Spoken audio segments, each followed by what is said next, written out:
আর যখন তোমরা আপন আপন অপরাধে ও পাপে মৃত ছিলে, তখন তিনি তোমাদিগকেও জীবিত করিলেন।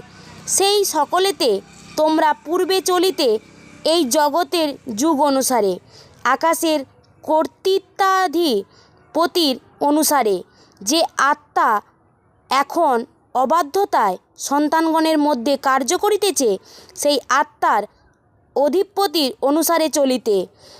সেই লোকদের মধ্যে আমরাও সকলে পূর্বে আপন আপন মাংসের অভিলাষ অনুসারে আচরণ করিতাম, মাংসের ও মনের বিবিধ ইচ্ছা পূর্ণ করিতাম এবং অন্য সকলের ন্যায় স্বভাবত ক্রোধের সন্তান ছিলাম। কিন্তু ঈশ্বর দয়াধনে ধনবান বলিয়া আপনার যে মহাপ্রেমে আমাদিগকে প্রেম করিলেন। আমেন।